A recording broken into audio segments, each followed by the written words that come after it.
আসসালামু আলাইকুম। ধর্মভিত্তিক রাজনীতি অর্থাৎ গণতন্ত্রের নামে ইসলামকে ব্যবহার করে রাজনৈতিক দল গঠন করা কি ইসলাম সম্মত কিনা, এটা বুঝতে হলে মূলত ইসলামের কিছু মৌলিক নীতি এবং বর্তমানে গণতন্ত্রের কিছু মৌলিক নীতির মধ্যে কোনো সামঞ্জস্যতা কি খুঁজে পাওয়া যায়। চলুন আজকের আলোচনায় তাই পরীক্ষা করে দেখি। গণতন্ত্র মানেই অধিকাংশের মন জয়ের রাজনীতি, অথচ পৃথিবীতে অধিকাংশ মানুষ ভুল পথে আছে ও অধিকাংশ মানুষ জ্ঞানী গুণীদের বোঝে না। রাজনীতি মানেই ঘৃণা, চাটুকারিতা ও কারসাজি, বিশেষ করে তা যদি অধিকাংশ মানুষের ভোট পাওয়ার জন্য হয়ে থাকে। ব্যালট বক্সে একজন আলেম ও একজন চোরের ভোট সমান ওজনে দেখা হয়। এই নীতি অনৈতিক হয় কিভাবে? তাহলে ধর্মের নামে যদি কোনো রাজনৈতিক সংগঠন করা হয়, সেই দলের নীতি হবে অধিকাংশ মানুষ যা শুনলে ও পেলে খুশি হবে সেই কথা বলা ও সেই নীতিতে কাজ করা। পৃথিবীর অধিকাংশ মানুষ ভোগবাদী ও স্বার্থপর। ধর্মভিত্তিক রাজনৈতিক দলগুলো এমনভাবে ধর্মের অনুশাসনকে অনুবাদ করবে যাতে করে অধিকাংশ মানুষ খুশি থাকে। অথচ অধিকাংশ ক্ষেত্রেই প্রকৃত জ্ঞানীরা অনেক কথাই বলেন যা মানুষের জন্য মঙ্গলজনক, কিন্তু সাধারণ মানুষ তা বোঝে না। প্রকৃত জ্ঞানীরা সস্তা জনপ্রিয়তা খোঁজেন না। ধর্মভিত্তিক রাজনৈতিক দলগুলোর নেতাদের হওয়া উচিত সেই রকম যাতে করে তারা সত্য বলতে দ্বিধা না করেন।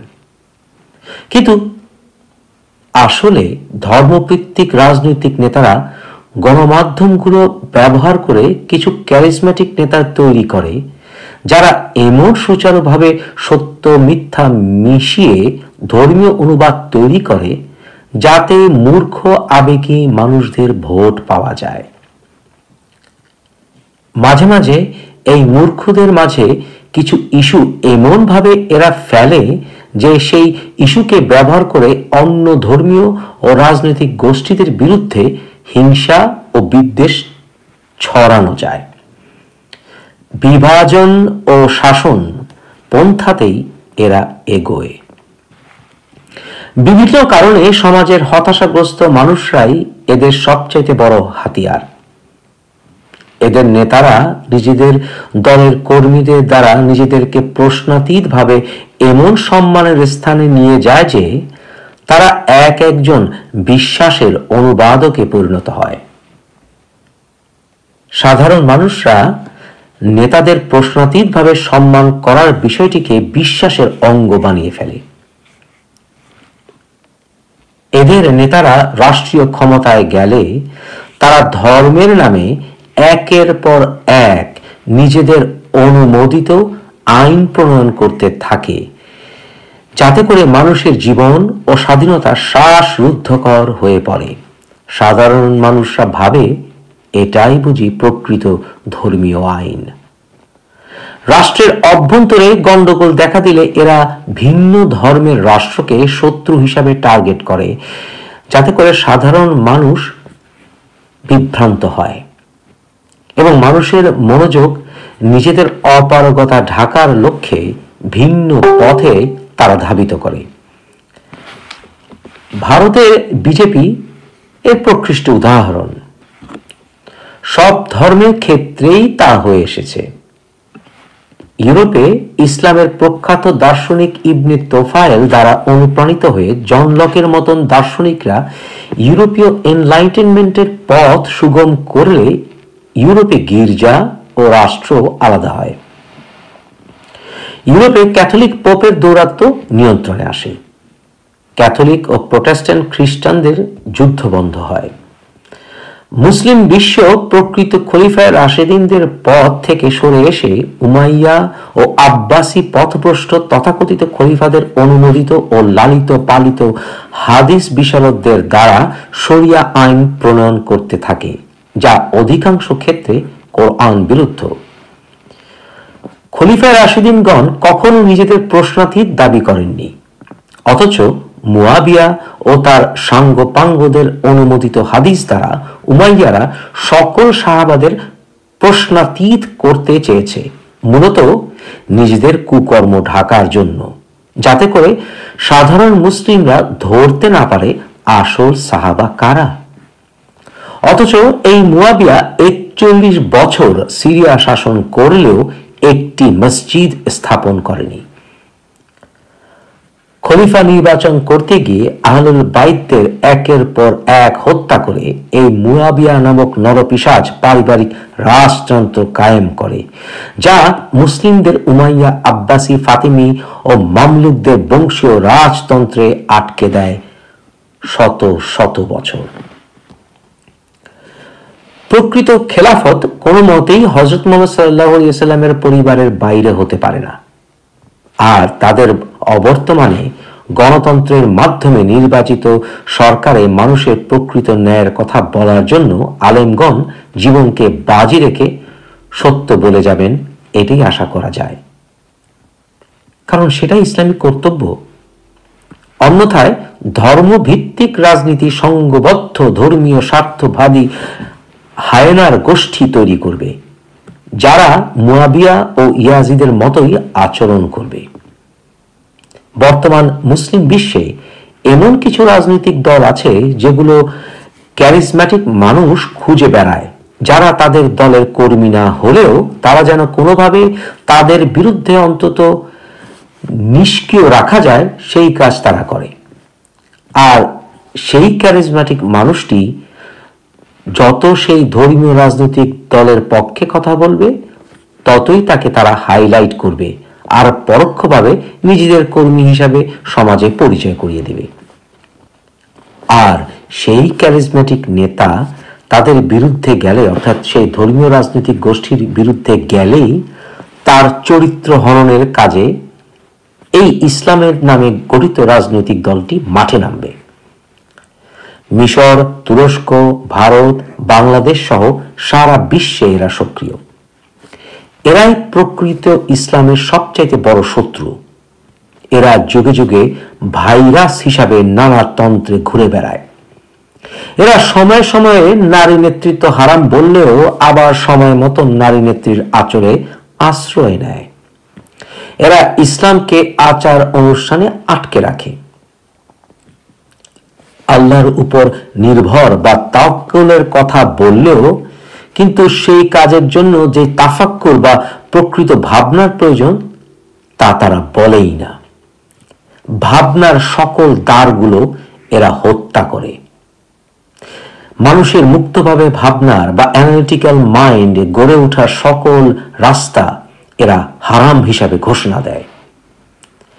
এদের মতের সাথে দ্বিমত করলেই এরা ফিতনা ফিতনা বলে চিৎকার করে, অথচ এরাই এদের নিজেদের দলীয় অনুমোদিত ক্ষমতালোভী ধর্মীয় ভাবনাকেই একমাত্র সঠিক ধর্মীয় অনুবাদ বলে ঘোষণা দিয়ে মুসলিমদের দলীয় রাজনীতিতে দলে দলে বিভক্ত করে ফেলে।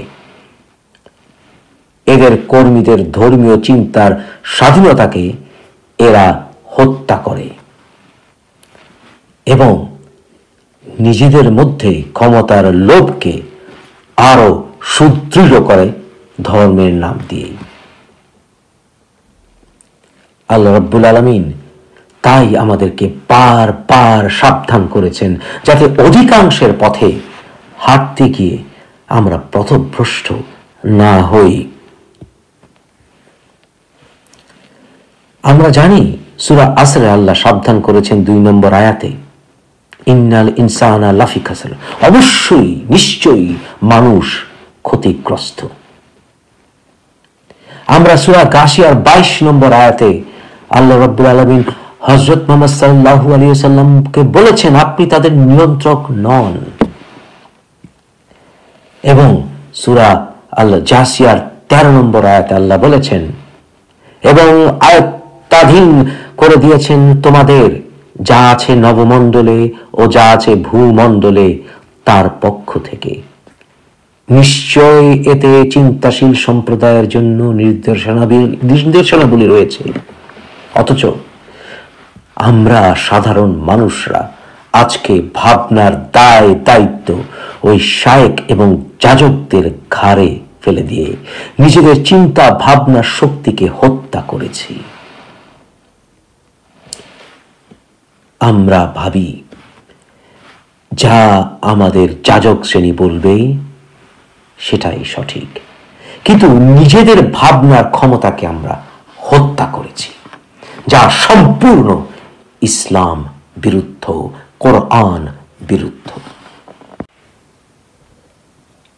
কিন্তু এমন অনেক ইসলামিক গবেষক আছেন যারা গণতান্ত্রিক প্রক্রিয়াকে ইসলামের সাথে সামঞ্জস্যপূর্ণ মনে করেন। এর মধ্যে একজন হচ্ছে প্রফেসর আহমেদ মুসওয়াল্লি, যিনি আমেরিকান ইউনিভার্সিটি বৈরুতের পলিটিক্যাল সায়েন্সের প্রফেসর।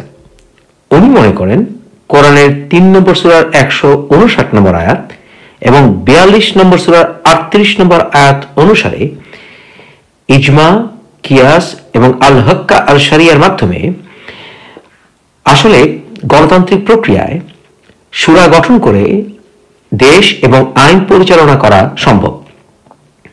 কিন্তু ওনার যারা বিরোধী তারা মনে করেন যে যেহেতু গণতান্ত্রিক প্রক্রিয়ায় স্বৈরাচারিতা আসতে পারে এবং সরকার যখন সরকার গঠন করে তখন আইন প্রণয়ন করে এমনইভাবে যাতে করে মানুষকে নিয়ন্ত্রণ করা যায় এবং স্বৈরাচারী হওয়া যায়, যার প্রতিফলন স্বরূপ বর্তমানে বিভিন্ন বিশ্বের দেশে আমরা দেখতে পাচ্ছি যে গণতান্ত্রিক প্রক্রিয়াতে এসেই সরকার অনেক ক্ষেত্রে নির্বাচন প্রক্রিয়া এবং বিভিন্ন প্রক্রিয়াকে দলীয়করণ করে স্বৈরাচারীতে পরিণত হয়। এর প্রকৃষ্ট উদাহরণ বর্তমানে বাংলাদেশের সরকারকে বলা যায়। পৃথিবীর অনেক দেশে গণতন্ত্রের নামে সরকার গঠিত হওয়ার পরে স্বৈরাচারিতা চলছে। সেখানে দেশকে গণতান্ত্রিক প্রক্রিয়ার মাধ্যমে ইসলাম বা কোনো ধর্মীয় শাসন কায়েম করতে হলে সেখানে জনগণকে অগ্রাধিকার দিতে হবে। কিন্তু সব সময় সাধারণ জনগণ, তা যত এনলাইটেন্ডই হোক না কেন, তারা নিজের স্বার্থের ঊর্ধ্বে উঠতে পারে না।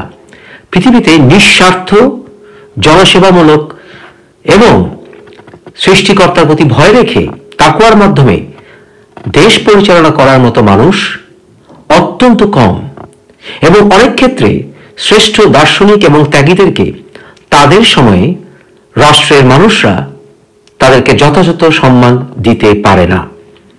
তাই গণতান্ত্রিক প্রক্রিয়া কোনোভাবেই সমর্থনযোগ্য নয় প্রকৃত ধর্মীয় এবং নৈতিক শাসন প্রক্রিয়া প্রতিস্থাপনের পক্ষে।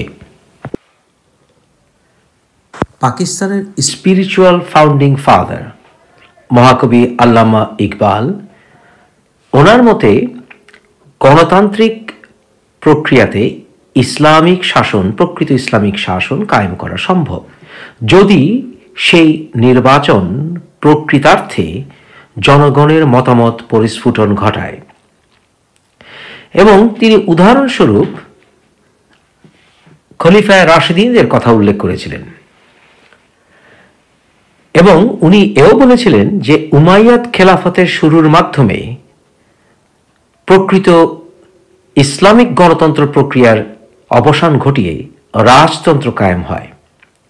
যদিও উমাইয়া খেলাফতের মাধ্যমে একটি বৃহৎ ইসলামী রাষ্ট্রের প্রতিষ্ঠা ঘটে, তথাপি ইসলামিক শাসন শরিয়া অনুসারে যা হওয়া উচিত তা আর হয়নি, বরঞ্চ অনইসলামিক অনেক নিয়মকানুন ইসলামিক শাসনে ঢুকে পড়ে। কিন্তু আমার গবেষণায় আমি উপলব্ধি করেছি যে প্রকৃতার্থে খলিফা রাশিদিনদের নির্বাচন প্রক্রিয়াও বর্তমান গণতান্ত্রিক প্রক্রিয়ার সাথে তেমন কোনো মিল নেই। খলিফা রাশিদিনদের নির্বাচনের সময়ে কুরাইশি শাসনের যথেষ্ট প্রভাব বিস্তার ছিল। হযরত আবু বকর রাদিয়াল্লাহু তাআলা আনহু নির্বাচনের প্রক্রিয়ার সময়েও কুরাইশদের শাসন ছাড়া সমগ্র আরব শাসন মেনে নিবে না তা উল্লেখ করা হয়েছিল। হযরত আলী রাদিয়াল্লাহু তাআলা আনহুর উপস্থিতি ছিল না। এবং যেহেতু কওমের বা ট্রাইবাল লিডারশিপের উপর নির্ভর করে খলিফা রাশিদিনদের শাসন যথেষ্ট প্রভাবিত হয়েছিল, তাই সেটাকে বর্তমান গণতান্ত্রিক প্রক্রিয়া বলা যাবে না। বর্তমান গণতান্ত্রিক প্রক্রিয়াতেও সমস্যা হচ্ছে এখানে ক্যারিজমাকে প্রায়োরিটি দেওয়া হয় যদি দেশ অশিক্ষিত অথবা সমাজে বিভিন্ন কুসংস্কারের জন্য বিভিন্ন মনোভাব দেখা দেয়। উদাহরণস্বরূপ আমাদের বাংলাদেশে পরিবারতন্ত্র ক্যারিজমাটিক প্রভাবের কারণেই বছরের পর বছর আটকে গেছে। অপরদিকে গণতান্ত্রিক প্রক্রিয়াতে ক্যাপিটালিজম সোসাইটি গড়ে ওঠে, যেখানে অর্থ একটি মূল চাবিকাঠি, যেই কারণে এই পেকের নিয়ন্ত্রণে অনেক ক্ষেত্রেই আমেরিকান ডেমোক্রেসি, যেটা কখনোই কোনো অবস্থাতেই ইসলামিক হতে পারে না। তাই এই প্রক্রিয়াকে অর্থাৎ গণতান্ত্রিক প্রক্রিয়াকে যেহেতু ক্যাপিটালিজম এবং ক্যারিজমা থেকে আলাদা করা যায় না, তাই এই প্রক্রিয়ায় সত্যিকার অর্থে খোদা ভীতি বা আল্লাহর প্রতি তাকওয়া রেখে শাসন কায়েম করা সম্ভব নয়। জামাতে ইসলামের প্রতিষ্ঠাতা আবু আলা মওদুদী উনি থিও ডেমোক্রেসি প্রতিষ্ঠার কথা বলেছেন এবং উনি বলেন যে থিও ডেমোক্রেসি যেই সিস্টেম সেটা খ্রিস্টান কনসেপ্ট থিওক্রেসি থেকে আলাদা এবং ওনার মতে থিও ডেমোক্রেসির মাধ্যমে প্রকৃত ইসলামী শাসন কায়েম করা সম্ভব গণতান্ত্রিক প্রক্রিয়ায় মানুষের ভোটাধিকার নিয়ে। কিন্তু ওনার বিরুদ্ধে যারা উদাহরণস্বরূপ ইউসুফ এম শোয়ের, ওনার মতে মওদুদি কনসেপ্ট থিও ডেমোক্রেসি আসলে গণতান্ত্রিক প্রক্রিয়া নয়। কারণ মওদুদির কনসেপ্ট যদি অনুসরণ করা হয় তাহলে যদি আলটিমেটলি আল্লাহর আইনের শাসনই প্রতিষ্ঠা করা লক্ষ্য হয়ে থাকে, তাহলে সেই লক্ষ্যে সাধারণ জনগণের মতামতের কোনো প্রশ্নে অবতারণা নেই। যারা এই শাসন কায়েম করবে তাদের ইসলামিক কনসেপ্ট বোঝার প্রয়োজনীয়তা রয়ে গেছে বলে আমি নিজেও ব্যক্তিগতভাবে মনে করি। কিন্তু মওদুদির একটি দিক ভালো যে উনি সাধারণ মানুষকে যাজক শ্রেণী থেকে মুক্তির কথা বলেছেন। যদি শুরা কাউন্সিল গঠন করা হয় তাহলে সমাজ অনেকটা যাজক শ্রেণীতে আটকে যাবে বলে আবু আলা মওদুদী মনে করেছিলেন।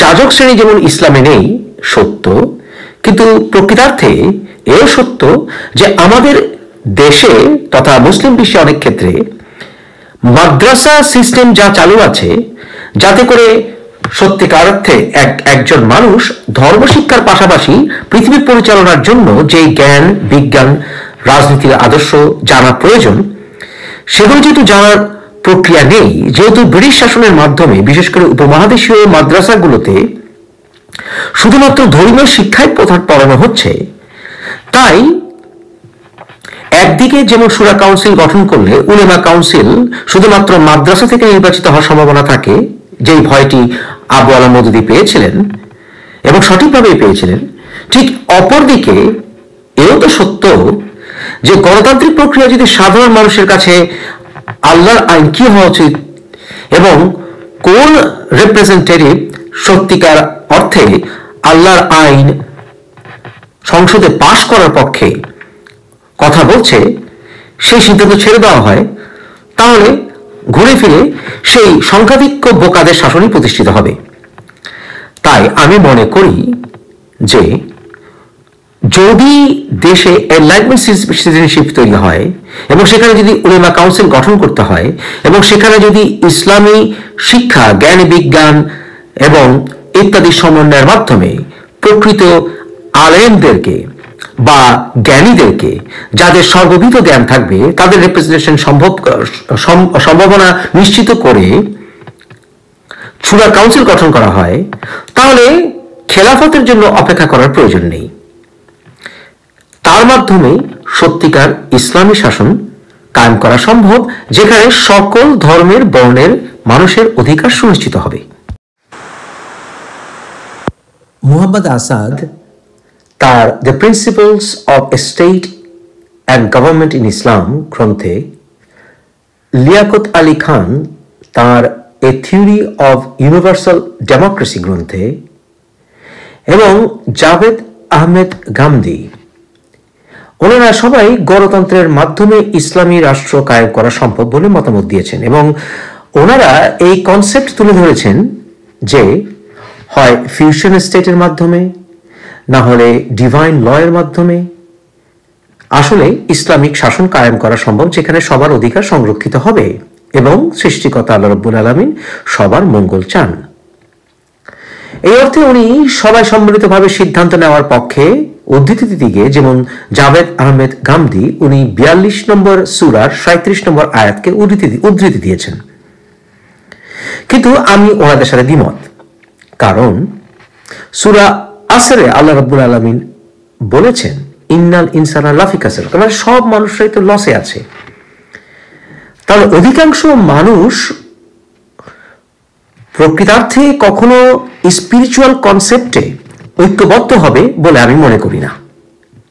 এখানে উপলব্ধির বিষয় আছে, জানার বিষয় আছে, আন্ডারস্ট্যান্ডিং অ্যাবিলিটিসের বিষয় আছে, অন্যান্য ধর্মীয় মানুষের রাষ্ট্রীয় অবস্থানের বিষয় আছে, কালচারাল অ্যাসপেক্টের ডিফারেন্সেস আছে, যেটা নিয়ে গবেষণা করতে গিয়ে ইবনে খালদুন তার মুকাদ্দিমায় বলেছেন যে ইসলামিক রাষ্ট্রে যদিও যেমন অটোমান এম্পায়ারের সময়ে ইস্তাম্বুল একটি আন্তর্জাতিক সেন্টারে পরিণত হয়েছিল, যেখানে সকল মানুষের অধিকার, সকল ধর্মের মানুষের অধিকার সংরক্ষিত হয়েছিল, কিন্তু আমি মনে করি শেষ পর্যন্ত একটি সমাজে প্রকৃত ইসলাম কায়েম হবে সেই দিনই যেদিন মানুষ এমন নেতাকে নির্বাচিত করতে পারবে যে পপুলারিটির মাধ্যমে সামনে এগিয়ে আসবেন, যার জনপ্রিয়তা এতটাই সামনে আসবে যে প্রতিটি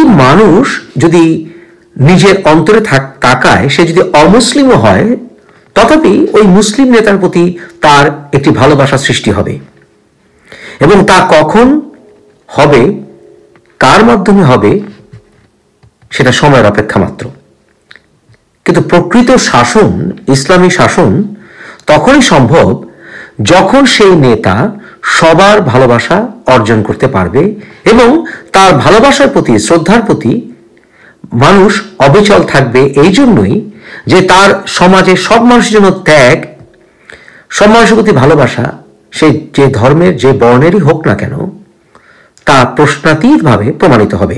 এবং সেই ক্ষেত্রে শতভাগ সবাই একমত না হলেও অধিকাংশ মানুষ তা উপলব্ধি করবে। আমাদের বর্তমানে যেমন বিভিন্ন রাজনৈতিক নেতাদের ক্ষেত্রে অনেক ক্ষেত্রে পপুলারিটি আছে বলে আমরা ধরে নিই, যেমন আওয়ামী লীগের নেতা, পরিবারের নেতা বা বিএনপি পরিবারের নেতাকে অনেক সময় আমরা মনে করি যে তারা জনপ্রিয়, মানুষ তাকে চায়। কিন্তু যখন ভোটটি দেওয়ার আগে যদি তাকে হাত তুলে প্রমিস করানো হয় যে উপর আল্লাহকে সাক্ষী রেখে তুমি বলছো যে তুমি তার চরিত্র এবং তার পপুলারিটি সম্পর্কে তুমি নিশ্চিত, তখন দেখা যাবে তারা ভোট দিতে গেলে পিছপা হবে। বর্তমান গণতান্ত্রিক প্রক্রিয়ায় সেরকম ওয়াদা করে ভোট দেওয়ার কোনো সিস্টেম নেই।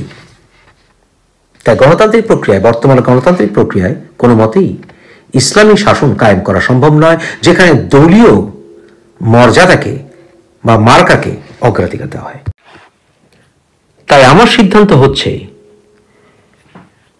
যতক্ষণ পর্যন্ত এমন পপুলার ইসলামী নেতা বের হয়ে না আসে যিনি জ্ঞানী বলে আমরা সবাই স্বীকার করে নিতে পারি, তাকে ত্যাগী বলে আমরা স্বীকার করে নিতে পারি, তার মানুষের প্রতি ভালোবাসা আমরা স্বীকার করে নিতে পারি, বা যতক্ষণ পর্যন্ত আহলুল বাইত পরিবার থেকে কাউকে আমরা সম্মুখে না দেখি, ততক্ষণ পর্যন্ত ইসলামকে ব্যবহার করে গণতান্ত্রিক প্রক্রিয়ায় দল গঠন কোনো মতেই ইসলামিক হতে পারে না।